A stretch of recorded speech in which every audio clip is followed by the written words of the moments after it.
Bora entender um modelo mental poderoso para analisar políticas e seus efeitos, muitas vezes inesperados. Sabe um paradoxo que a gente vê em vários lugares? A resposta está em olhar além do óbvio. O economista Thomas Sowell tem um nome para isso: pensar além do primeiro estágio. Vamos ver o que é. Basicamente, é a diferença entre focar na intenção e em todo o resto que acontece depois. Para ficar claro, vamos para um caso real de controle de preços, começando no Zimbábue, em 2007. A inflação estava nas alturas. A solução do governo parecia lógica, né? Baixar os preços na marra. E de cara parecia que estava dando certo, o pessoal correu para as lojas, tudo mais barato. Só que essa alegria, olha, durou pouco. O que veio depois mostrou o problema dessa ideia. A consequência é que ninguém viu de cara. Simples. Não valia a pena produzir. E aí, prateleiras vazias. E não foi só lá não. Algo bem parecido aconteceu nos Estados Unidos, lá nos anos 70. Assim que os preços voltaram à realidade do mercado, as filas sumiram. Simples assim. Agora, vamos levar essa mesma lógica para o mercado de trabalho e falar um pouco de salários. Muitos olham para esses empregos e não dão valor, mas e se tiver um valor escondido aí?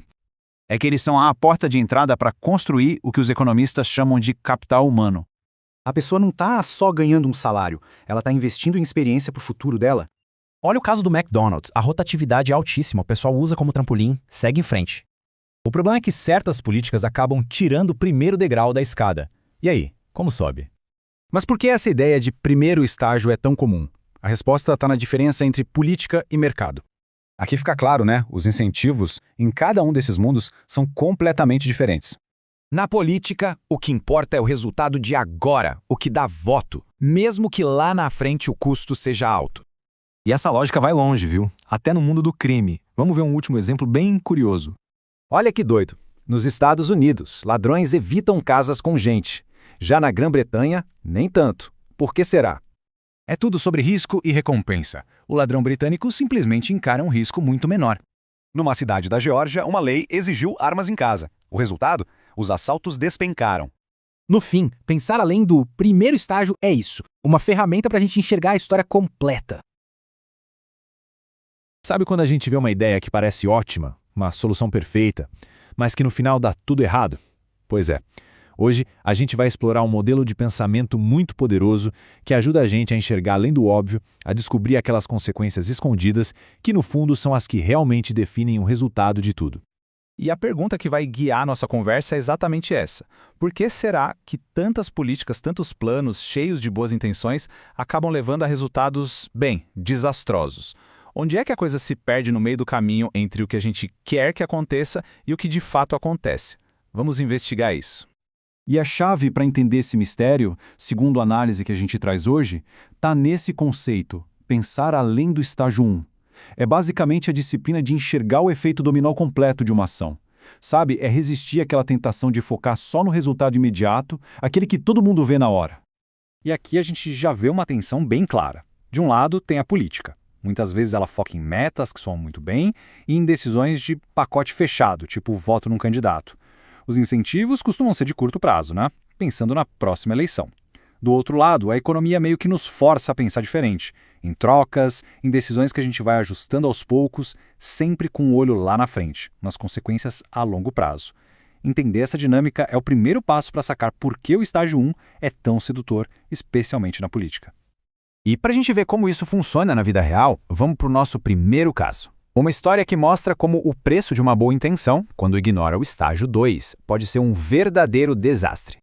Pensa só, a meta do estágio 1 era nobre, parecia infalível. Em 2007, lá no Zimbábue, o governo queria garantir que produtos essenciais chegassem a todo mundo por um preço justo. A solução? Decretar cortes enormes nos preços. A intenção, sem dúvida, era ótima. E no comecinho, pareceu um sucesso estrondoso. O resultado imediato foi exatamente o esperado. O New York Times, da época, chegou a descrever uma onda de compras eufórica. O estágio 1 foi um triunfo, só que um triunfo que durou muito pouco. E aí veio o estágio 2. Apenas um mês depois da euforia, o mesmo jornal deu a notícia. A economia do país estava paralisada. Aquela consequência invisível da política de preços se tornou a realidade mais visível e brutal de todas. Mas o que significa economia paralisada na prática? Significa que aqueles mesmos produtos essenciais que o governo queria baratear Simplesmente sumiram. Pão, açúcar, carne, até suprimentos médicos básicos. A conta não fechava para os produtores, que não tinham como vender com prejuízo. Resultado, prateleiras vazias. E olha, quem pensa que isso é um caso isolado se engana. Nos Estados Unidos, lá em 1971, o presidente Nixon fez algo parecido. Impôs controle de preços no petróleo. O clássico pensamento de estágio 1. Qual foi o resultado nos anos 70? Escassez e filas quilométricas nos postos de gasolina. Esse era o estágio 2. E a situação só se resolveu em 1981, quando os controles finalmente acabaram. As filas sumiram e, com a oferta voltando ao normal, os preços eventualmente até caíram.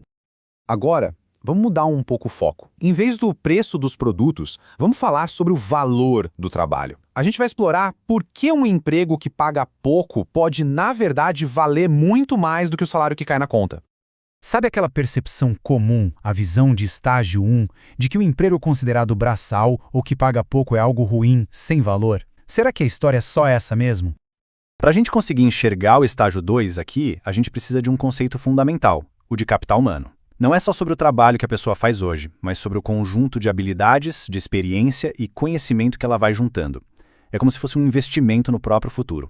O ponto aqui é o seguinte, o valor de um primeiro emprego, como no McDonald's, por exemplo, muitas vezes não está no salário. A fonte que a gente analisou destaca que a rotatividade lá é de mais de 100% por ano. Mas por quê? Porque as pessoas usam aquele emprego para acumular capital humano. Elas aprendem o básico, ser pontual, trabalhar em equipe, entender como o negócio funciona, elas constroem um histórico profissional. Aquele emprego não é o ponto final, é um trampolim para coisas maiores e mais bem pagas. Agora a gente vai entrar num tema que à primeira vista pode soar até meio surpreendente. Vamos analisar o crime não como um ato de pura loucura ou irracionalidade, mas sim como uma resposta a um conjunto de incentivos e desincentivos. Olha só que dado impressionante que a nossa fonte traz. Um grupo bem pequeno, cerca de 6% dos jovens de uma certa idade, é responsável por metade de todos os crimes graves. Isso já nos diz uma coisa importante. Esse não é um comportamento aleatório. O argumento central aqui é que, para algumas pessoas, dependendo das alternativas que elas têm e da percepção de risco, o crime pode parecer a escolha mais racional. A questão não é que elas não pensam, mas sim que elas respondem aos incentivos que estão na frente delas, como qualquer pessoa faria. E uma comparação entre os Estados Unidos e a Grã-Bretanha deixa isso bem claro.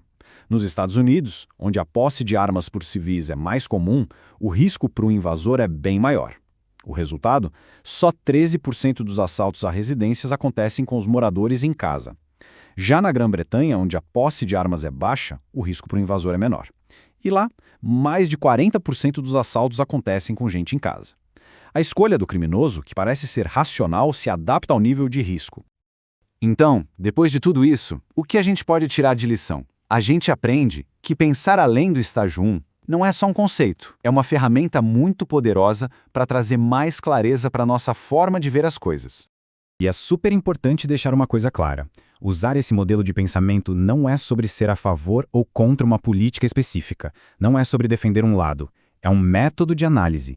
O objetivo não é julgar a intenção por trás de uma ideia, mas sim entender a cadeia completa de consequências que aquela ação vai gerar no mundo real. E tem uma citação da fonte que, olha, resume isso de um jeito perfeito. A questão de verdade não é qual política soa melhor no papel ou qual funcionaria num mundo ideal onde todo mundo se comporta direitinho. A questão é, qual política, na prática, gera os melhores resultados com pessoas de verdade agindo como pessoas de verdade agem? Isso tudo nos leva a uma reflexão final, uma provocação. Quais são as consequências de estágio 2 daquela política que a gente tanto apoia? Quais são os efeitos invisíveis que, talvez, a gente não esteja levando em conta? É um exercício que nos desafia a todos a pensar com mais profundidade e clareza. Agradeço a companhia nesta análise.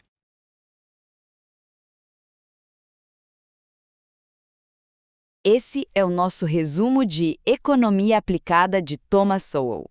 E olha, esse episódio faz parte da série Os Livros que Me Tornaram Quem Sou, do Dr. Dario Santucci. A ideia central do livro é nos forçar a uma coisa: pensar além do primeiro estágio. Ou seja, olhar para as consequências de longo prazo de uma decisão e não só para o resultado imediato que, muitas vezes, nos engana. Primeiro, a gente tem a armadilha do pensamento de curto prazo, que é a especialidade dos políticos.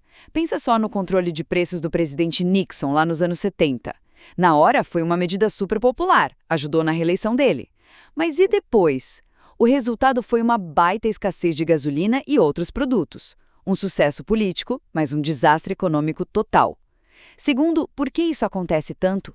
É que o principal incentivo de um político é ser reeleito. Então ele vai favorecer o que tem apelo de curto prazo, mesmo que a conta chegue depois para todo mundo. É diferente de quando a gente vai comprar um carro, né? Aí a gente pesquisa tudo porque a decisão e o custo são nossos. Finalmente, os custos invisíveis, que estão por toda parte. Aumentar imposto sobre empresas parece ótimo para arrecadar mais, certo? Só que o custo invisível é que, com o tempo, essas empresas podem simplesmente ir embora. O mesmo vale para o salário mínimo. A intenção é boa, mas pode acabar impedindo que um jovem consiga aquele primeiro emprego, sabe? Aquele que dá experiência para crescer na carreira. A grande lição de Sowell é nos desafiar a sempre perguntar: e depois, o que acontece? Olá, sejam bem-vindas e bem-vindos a uma análise muito especial. Nós estamos numa série que chamamos Os Livros que Me Tornaram Quem Sou, em homenagem às leituras que moldaram o pensamento do Dr. Dario Santucci. E hoje, a gente mergulha numa obra que não quer dizer o que pensar, mas é como pensar. O livro é Economia Aplicada, Pensando Além do Primeiro Estágio, de Thomas Sowell. E a nossa missão aqui é tentar entender uma coisa que, olha, paira sobre muitas discussões, né? Por que tantas políticas com as melhores intenções do mundo acabam dando terrivelmente errado? O livro do Sowell parece oferecer um método, uma forma de enxergar o que a maioria não vê.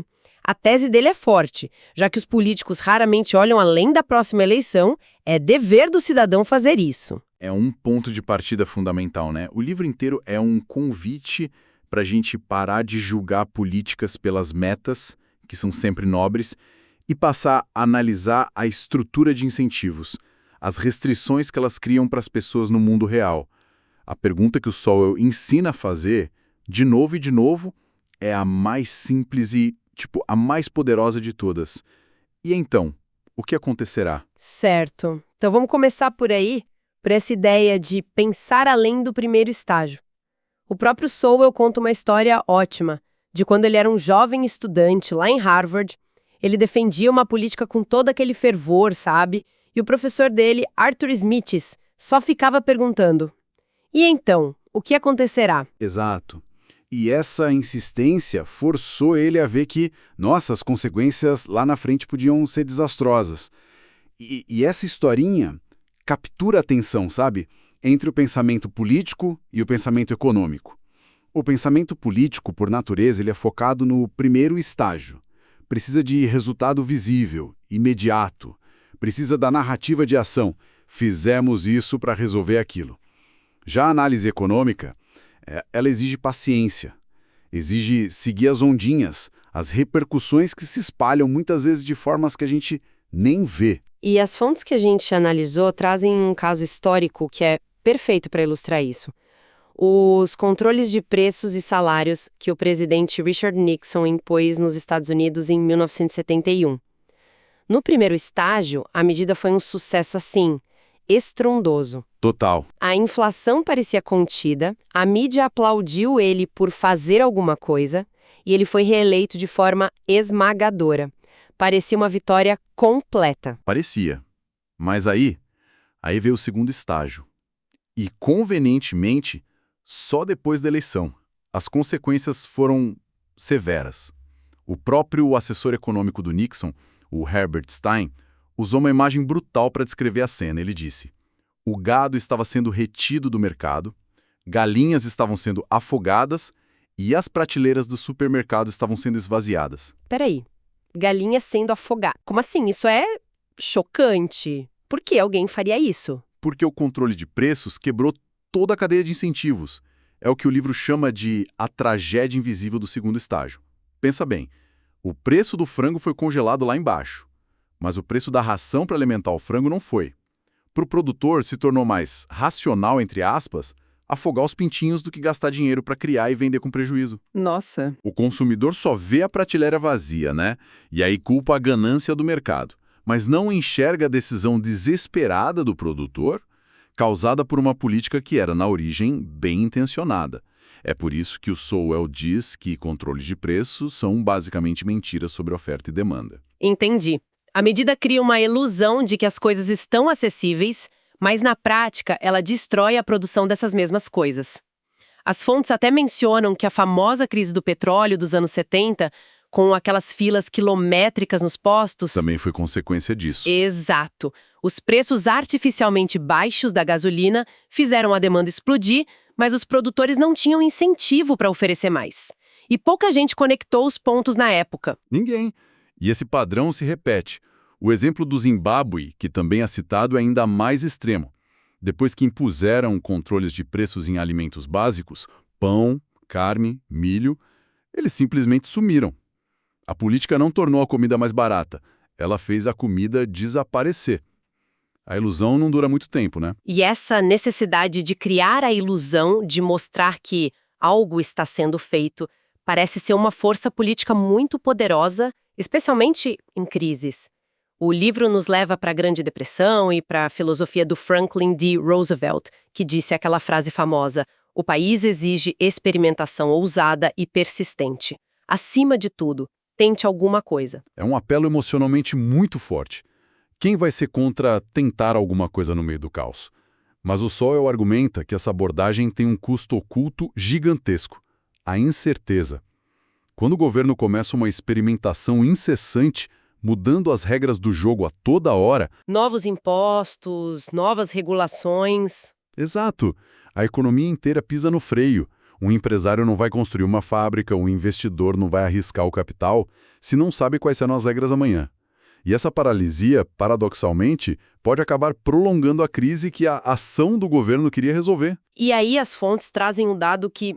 Olha, sinceramente, eu fiquei de queixo caído. O livro afirma que a queda da Bolsa de 1987, no governo Reagan, eu tive que ler 2 vezes para acreditar, foi quase exatamente a mesma em percentual e nas mesmas datas que a de 1929, que iniciou a Grande Depressão. Como assim? A gente não aprende que 1929 foi um evento único, cataclísmico? Em termos de pânico e de queda percentual do mercado, não foi tão único assim.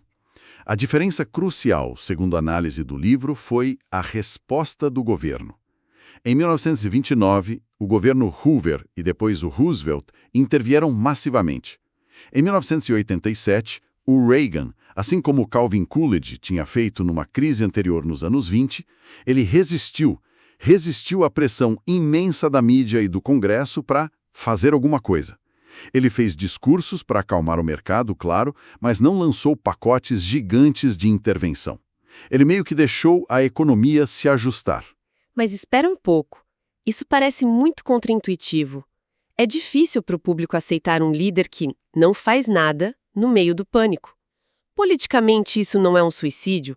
Como ele se sustentou? Politicamente, foi um risco enorme.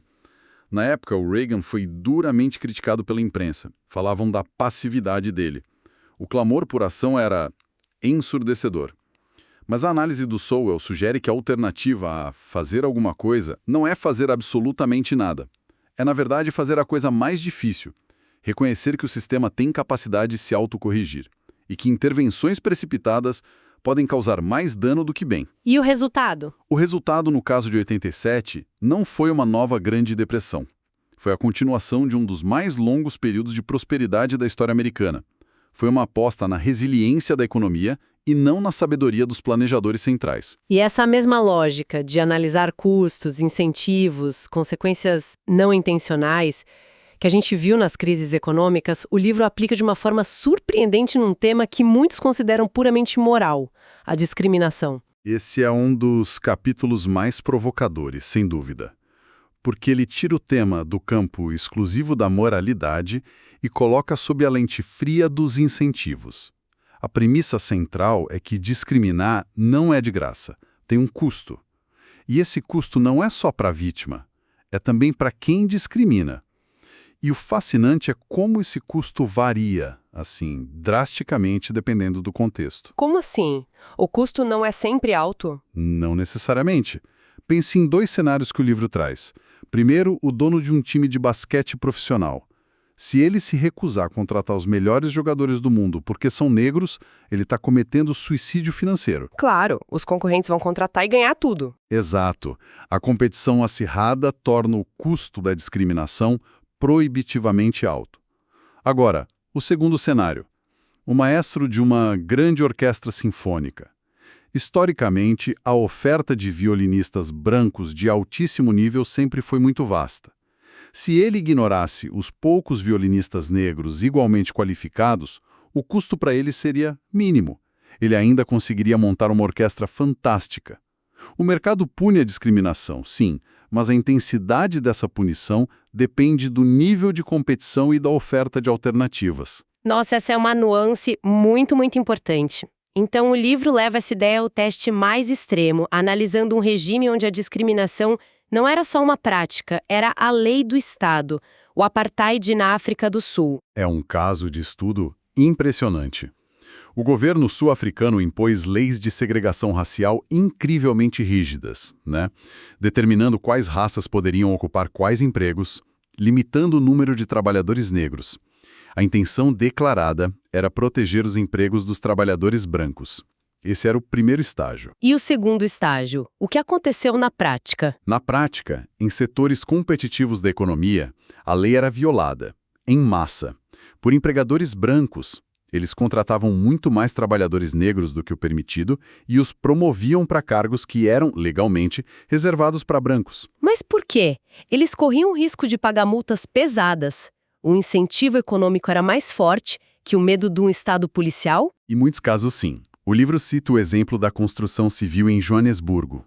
Um empresário branco que precisava construir um prédio tinha duas opções. A opção legal, contratar uma equipe de construção branca, cara e com uma longa fila de espera. A opção ilegal, contratar uma equipe negra, mais barata, mais rápida, disponível. E a maioria ia na ilegal. A esmagadora maioria. A competição por eficiência e menor custo criou um incentivo poderoso para contornar a lei. O mercado estava, na prática, corroendo o apartheid por dentro, porque a discriminação era simplesmente cara demais. Mas isso não deve ter funcionado em todo lugar, certo? O apartheid durou décadas.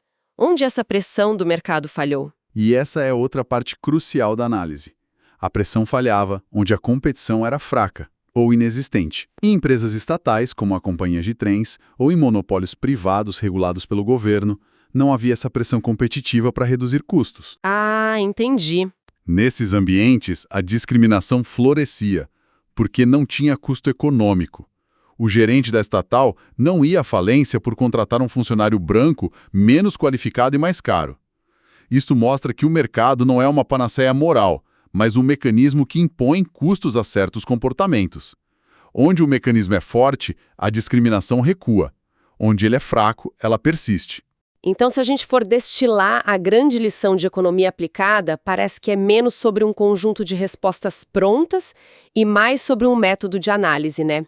É como um treinamento para não julgar políticas pelas intenções, mas para investigar friamente os incentivos que elas criam e as consequências que se desdobram em cascata, seja no controle de preços, na resposta a crises ou na teia complexa da discriminação. O segundo estágio sempre chega. Com certeza. É um antídoto poderoso contra o pensamento mágico, Contra soluções fáceis para problemas complexos. E agora fica muito claro por que uma obra como esta seria tão fundamental na formação intelectual de alguém como o Dr. Dario Santucci. Ela não oferece uma ideologia pronta, de prateleira. Ela oferece uma ferramenta, uma estrutura mental robusta para entender como o mundo realmente funciona, para além da retórica política e do teatro das boas intenções. E para a gente deixar uma reflexão final, com base em tudo isso, o livro revela um padrão, um pouco inquietante. Muitas intervenções do governo surgem para consertar problemas que foram criados por intervenções anteriores do próprio governo. Um ciclo. Exato. O controle de preços gerou escassez, o que levou a novos programas de racionamento, e por aí vai. Talvez, ao olhar para os grandes desafios de hoje, a pergunta mais importante, a pergunta do terceiro estágio seja: quais políticas do passado, talvez já esquecidas, criaram as condições para que esses problemas de hoje existissem?